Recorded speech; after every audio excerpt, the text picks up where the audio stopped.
hinaan ilma ishii naa kennite baay'een gammadee baay'ee tokkoon gammadee jechuudha. Carraa akkanaa argachuun baga siin ga'e jedha hordoftoota kiyya. Hinaan kan ilma ishii naa kennite kunoo ilma ishii irraa fuudheen haala kanaan baadhee jira. Egaa shama harka fuunee kabajamtootaa fi daawwattoota hordoftoota keenya nageenyi koo kan jaalalaa fi kabajaa bakkaa fi lafartan isiniif haa baay'atu. Anis obboleettiin keessan bakkaa fi lafan jirutti waaqayyoof galannaa ga'u nagaa fayyaa kootidha. Egaa guyyaan har'aa guyyaa addaa ture jechuudha. Guyyaa baay'ee jaalatamaa fi kabajamaa kan ta'e guyyaa baay'ee jechuudha namatti toludha. Innis maalidha? Akka amantaa kiristaanaatitti dubartiin takka yoo deeche daa'ima ishee sanii nama tokkoof kenniti jechuudha. Innis daa'imti ishee yoo cuuphaa irra ga'e 40 gaafa guute hin kenniti jechuudha. Hinaan immoo anaaf kennite kan isheen deeche immoo ilma dhiiraati waan ta'eef sababa ilma dhiiraa ta'eef immoo abbaa manaa kootitu kaase jechuudha. Daa'ima kan kooti kan kootee jira jechuudha. Irraa fuudhee tanan daa'ima kooti immoo dugda kan kooti irratti baattadheen haala kanaan deemaa jira jechuudha. Egaa namoonni baay'een yeroo wal baranitti afaan qofaan biyya ormaa keessatti afaan qofaan kan wal baran ni jiru. Wal baranii ka'anii anaddaaf faca'an addaaf fagaatan kan walittuu hin dhufne hin jiru jechuudha. Egaa yeroon biyya arabaa jirutti kan viidiyoo gurguddaa viidiyoo garaagaraa illee hojjedhe ijoolleen hedduun arraba garaagaraas na arrabsaa turtanii jechuudha. Arrabni keessan immoo anaaf milkaa'ina ta'e malee anaaf milkaa'ina ta'e jechuudha. Anis immoo kunuu biyya abbaa kan kootii galee tanan fataa zanaa jechaa jira. Waaqayyoof galanni haa ga'u jechuudha. Egaa hiriyyaan hireedha. Hireen immoo kennaadha jechuudha. Waaqayyoon hiriyyaa akkanaa sinaa badhaasu. Hiriyyaa dhugaadhaan waliif dhaabbatu, kan dhugaadhaan wal jaalatu, kan dhugaadhaan waa hundumaa wajjin waliif ta'u hiriyyaa gaarii waaqayyoo nama haa badhaasu. Egaa kana fakkaata hordoftoota keenya hinaan illee erga deessee guyyaa 40 guuttee ilma ishii cuuphxee jirti jechuudha. Haala bareedaa ta'een haala baay'ee namatti toluunidha. Haala baay'ee namatti toluun haalli hundumtuu manatti haala diggisii irratti keessummoonni waan baay'ee ta'aniif viidiyoo waraabuun xiqqoo nutti hin tolle sababa saniif jechuudha. Kun immoo kan argaa jirtan magaalaa Asallaa mana amantaa qulqulluu Gabreel biratti jechuudha. Kan argitan tun immoo giiftii duree suusinnaa yookaan mastuudha jechuudha. Haala kanaan wal arginee jirra biyya abbaa keenyatti gallee baay'ee tokko dasna dheera. Ijoolleen immoo waalichaa naaf hin dhufne kaa waalichaa illee naaf koottaa isiniin jedha. Anis akkanatti ilma koota rakkabadhee tanan dugda kootirra godhadhee tanan fataa zanaa jedhee tanan jira. Hinaan immoo na cinaa deemtee kunoo shirshir jetti jechuudha hin bashannanti. Sagalee achitti waraabnee nikaa xiqqoo sagaleen makiinaa sagaleen namoota garaagaraa waan seeneef ani immoo sagalee san irraa dhaamsuu danda'e jira. Karaarra jirra jechuudha. Magaalaa Asallaa keessa kan jirru haala kanaan jechuudha kan deemnu. Kana fakkaata. Egaa daa'ima dugdatti baachuun akkan galeen daa'ima heddullee baadhee jira. Ergan galee daa'ima baachuun nan jaaladha beezawwee. Daa'ima baadheetis waanan guddiseef daa'imummaa kiyyattis daa'ima baadhee guddiseen jira obbolaawwan kiyyaa. Sababa saniin daa'ima baachuu baay'een jaaladha. Kinoo ergan galee dugda kiyyatti daa'ima baadhee fataa zanaan jedha. Adde mastuunis nu cinaa teechi deemtee zanaa jetti. Kana fakkaata kan hordoftoota keenya. Mee warroonni kaleessa nu argitanii fi warroonni har'a nu argitan immoo haala kamiin akka nu ilaaltan isintu beeka. Adaraa keessa yuutuubii keenya immoo laayik sheer gochuudhaan nu jajjabeessaa isiniin jenna. Ganaa viidiyoo babbareeddoo isin biraan ga'uuf qophii adda addaa xumuraa jirra jechuudha. Qophii hedduu xumuraa jirra yoo waaqayyoon nu gargaare jechuudha. Nuti biyya keessattuu magaalaa Asallaa keessatti yuutuubarri baay'een hin argamanii akka laayyetti jechuudha. Kanaaf nuti immoo ol jabeessina ijoolleen biyya biraatillee dhuftanii wajjin guddachuu barbaadan immoo welkaam jenna. Isaan lamaan wal cinaa deeman immoo kan argaa jirtanii abbaa manaa hinaanii fi abbaa manaa kan kooti jechuudha. Nuuf eebbisaame jari lachuu wal bira maaliif jennaan abbaan manaa hinaan abbaa manaa kootiif ilma kenne. Haala saniin jechuudha. Ilma sanii immoo nuti dubartoota baata kaa daa'ima warri dhiiraan baatanii mitiire. Haala saniin haala kanaan baay'ee bareeda kan ta'e as keessatti immoo gizee daa'imti cuuphamuuf qophooftu jechuudha.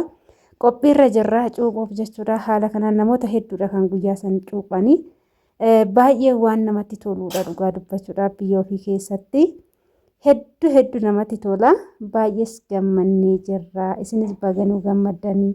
Warri na waalechitanis adaraa waalechaa isin kadhadheen ture. Warri waalechaa kiyya hin daganne waalechaa kiyya naaf koottaa isiniin jechuu jaaladha. Warroonni immoo biyya Arabaatitti wal bartanii afaan qofaan waliin barinaadha. Yoo wal bartan qalbiidhaan lapheedhaan wal baraati hiriyyaa dhugaa walii taati. Wajjin jechuudha. Namni gaafa ijoollee baay'een hiriyoota yeroo barumsa barannu wal beennu baay'een keenya wal gaggannee jirra. Amma hiriyoota aaddisii biyyoota Arabaa keessatti wal barre irra guddinaan kan wajjin jennu malee hiriyoota amma gizee barumsa wajjin barannu kan wajjin guddanne minaamina kana amma baay'inaan hin argaman hunduu faffacaanii garagara jiru. Wal argachuun baay'ee ulfaateera. Dhugaan shamarran yeroo sanitti barumsa wajjin baradhee kan wajjin guddadhe yeroo sanii shamarruma takka illee hin argine jechuudha. Innaa shaashiin kun immoo narraa hiikkatee akka carraa ta'ee daa'ima waan baadhee jiruuf natti hin tolle jechuudha. Maaliif daa'imti na harkaa kufti jedhee sodaadha jechuudha. Asitti immoo Asraa Bakkuraatii odoon kenniin gadi dhufee raawwadheen ol deebi'eetu kenne jechuudha. Ijoolleen kiristaanaa ni beektu. Mana amantaa tokkotti Asraa Bakkuraatiin barbaachisaadha. Yookaan immoo kurnoo jedhanii kurnoo kennuun dirqama jechuudha. Waan qabanirraa gizee beeta kiristaanii dhaqan dolchellee yoo qabaatte kennuun dirqama keetii waan ta'eef irraa fadhee gidi darbee tanan ol deebi'eetu kenne jechuudha. Mee daa'imti narraan bareeddure duddi daa'ima kana baate ammas waggaadhaatis daa'ima kan kee haa baatu jedhaati na eebbisaadha. Hinaaniin illee kan dhalate siif haa guddatu ayyaa abbaa jedhu afaanaa beeku bakka guddaa haa ga'u biyya kan bulchu haa ta'u jedhaati naaf eebbisaadha. Ishiidhaan illee jechuudha baga waaqayyoon kanaan si ga'ee kana si gargaare jedhaanidha. Egaa ishiin jaalala kiyyarraa kan ka'e hiriyyummaa keenyarraa kan ka'e ilma ishiinaa kennitee jirti.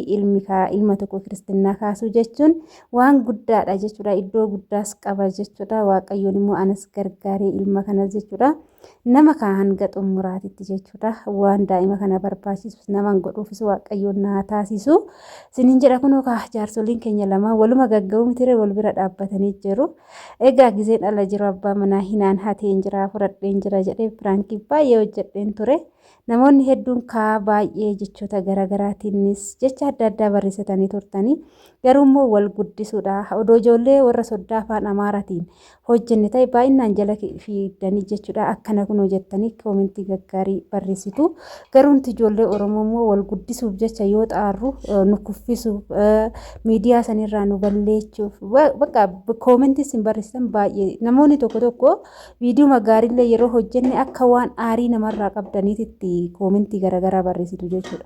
Inni sun immoo miira namaa tuquu barbaaddu ta'uu danda'a.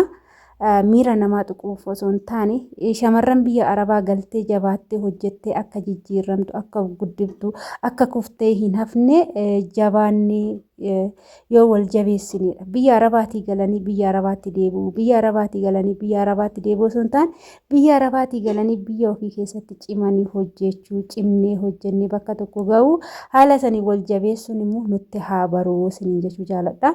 Egaa gizee sanitti hinaan dingata waan galteef ani immoo kara saniin akka ishiin jabaattee miidiyaa irraallee hin banneen wajjin ta'ee jabeessaa ture jechuudha. Akkasumas mastuullee piraankii garagaraa wajjin hojjechaa ture sababii wal guddisuuf jechuudha malee wal xiqqeessuuf miti. Jabaannee iddoo tokko ga'uudha. Gizuma hunda baruma baraa shinti beetii namaa dhiqu. Baruma baraan immoo garbummaa yaadu. Biyya Arabaatii gallee amma namoonni baay'een biyya Arabaa gaafa naqe 50,000 60,000 nan argadha jettanii yaaddu. Jireenya achi keessatti saa 24 kushiinaa madaamii keessatti jechuudha osoo gadi hin ba'iin gola namaa keessatti affanamanii jechuudha. Hojjetanii maallaqa san fiduun baay'ee akka ulfaatu hundi keenya iyyuu ni beekna. Biyya keenya keessatti haala kanaan bashannantee qilleensa gaarii fudhattee bakka barbaadde deemtee bakka yaada garaa kee geesse baatiidhaan 5,000 argatte irra faayidaa guddaa qabanatti fakkaata jechuudha. Dhugaan ergan galee dura baay'ee miidhamee baay'ee sirriitti miidhamee ergan galee garuu haga tokko dabalaan jira Waaqayyoof galannaa ga'u. Kana caala immoo gara fuulduraa dabalee fataa jedhee gara keessanitti akkuma na argaartanii namoonni baay'ee walee qannastee jabaadhu deebuu yaadi jettanii jirtu. Anis immoo haga danda'amaa ta'e biyya kiyya keessa waan hin jiruuf of ayyaalaa of nan nyaadha nan dhugaa waan danda'een jechuudha. Egaa kana fakkaata hordoftoota kiyyaa. Wanti biraa kanaaf immoo yoo jiraate isin saanduqa koomentii jalatti barreessuudhaan nu jajjabeessaa isiniin jechuu jaalanna. Mee anaa fi hinaan mastuu nu eebbisaa, hunduma keenya nu eebbisaa. Baay'ee das nu jedhee jira guyyaan haala kanaan ilma argachuu kootti anillee jechuudha. Carraa kana immoo nama iddilenyaatu argata jechuudha. Kiristinnaa kaasuu jechuun nama iddilenyaadha. Namni argatee kiristinnaan kaasu dhugaa nama iddilenyaa nama carroomedha. Kun carraa addaati jechuudha. Biyya galee haadha ilmaa ta'uun kan deesses kan kaastes tokkuma jechuudha. Egaa kana fakkaatanis ilma koo baadheen immoo gara manaa gasaggasaa jira jechuudha. Kiristinnaa keenya xumurree to'ii waalicha daraa kaannaante waalicha daraa isiniin jechuu jaaladha. Nu eebbisaa isiniin jennaa, nu lachuu qacaacaa akka waliitii. Waaqayyoon immoo kanuma caalamooyyuu bakka yaadni fi galma yaadni nu haa ga'u isiniin jechuu jaaladha. Viidiyoo keenya immoo laayik sheer gochuudhaan nu jajjabeessaa. Nuni fadinaayi isinillee immoo nu laalati jechuudha. Warroonni nu duubaa dhuftanii nu laalati immoo akka keenyatti jabaadhaa isiniin jennaa. Turtii gaarii isiniif haa ta'u. Baay'ee.